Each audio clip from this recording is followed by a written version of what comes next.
Shelby McDannald from Washington, Indiana, is a social work major, currently works with the CASA program advocating for abused and neglected children in the court system, honors student, wife, and mother of 4 children, and in the process of international adoption.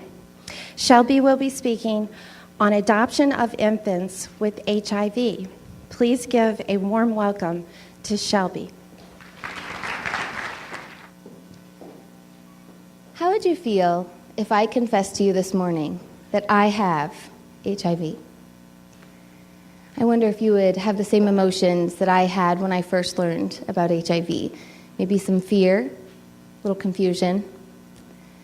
You see, what happens in our culture is when we are afraid of something, it often fuels a social stigma. The Hepatitis and AIDS Research and Trust Foundation has said that stigma is actually a powerful tool of social control. It can be used to marginalize, exclude, and exercise power over individuals who show certain characteristics. Society rejects the social groups associated with HIV. Think homosexuals, injecting drug users, and sex workers. By blaming certain individuals or groups, society can then excuse itself from the responsibility of caring for and looking after such populations. You see, today, I want to talk to you about one of those populations, and that's orphans. If you're not aware, there's an orphan crisis in the world. There's 147 million orphans in our world.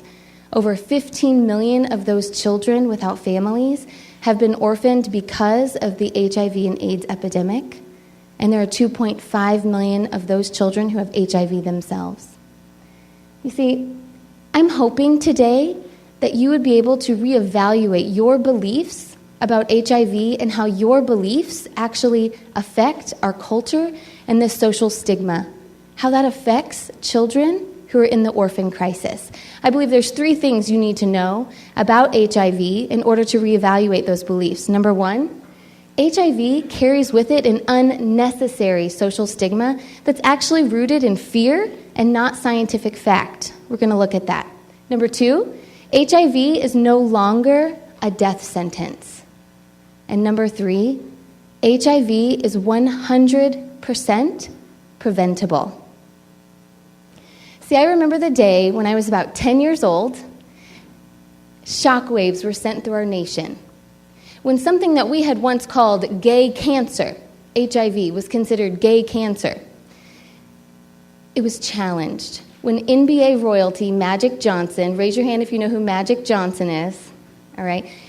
In my day, he was it in the NBA. When he came forward on national television to tell everyone that he was, in fact, HIV positive. Well, what that did in our culture was we then had to reevaluate who we stigmatized, who we marginalized, who we pushed to the edges, because all of a sudden, it was someone that we worshiped. We all had to reconsider.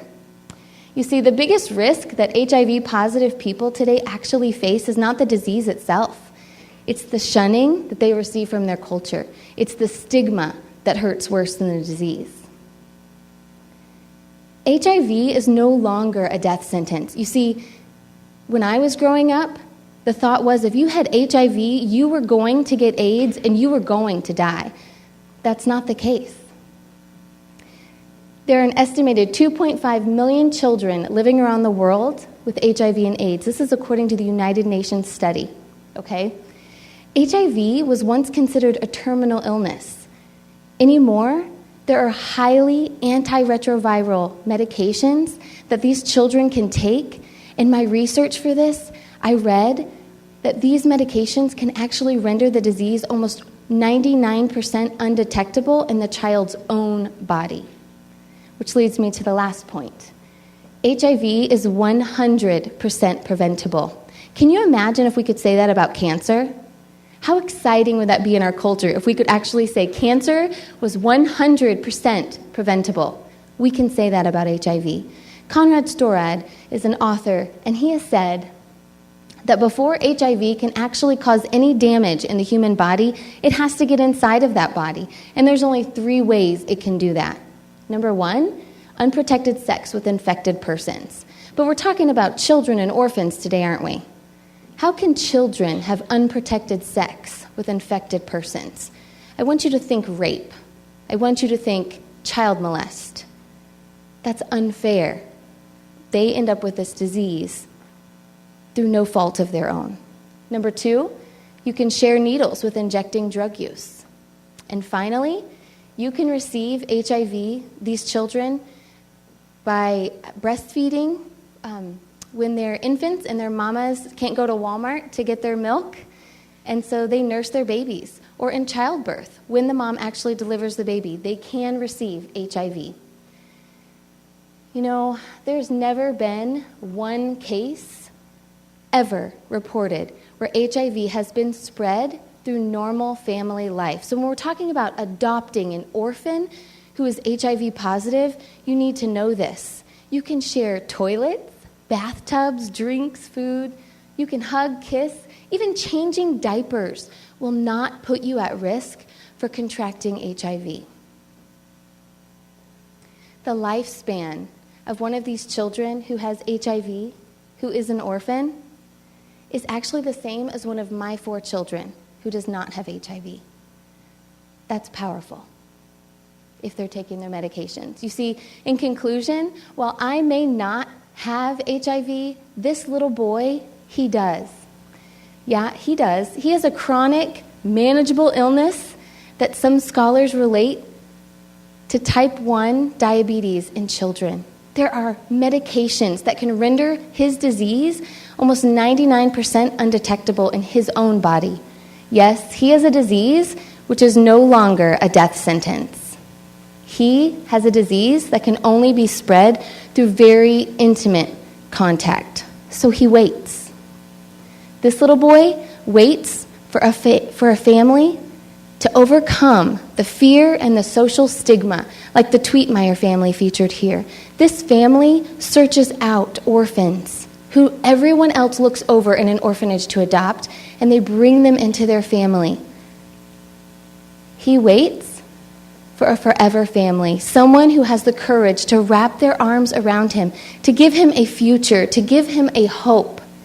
You see, he's waiting for someone to look at him, one of the 15 million children left behind because of the AIDS epidemic. He's one of the 2.5 that actually contracted HIV, and yet he's overlooked in orphanages because of this. Adoptive mom Carolyn Tweetmeyer, who you saw in the last slide, she was recently featured on the NBC Today show for her benevolence. And here's what she said, and I'd like to leave you with this because I believe it's powerful and it will challenge us to do something. She said, "The problem with HIV is not in the ones who hide in shame. The problem is with those of us who shame them into hiding." Thank you.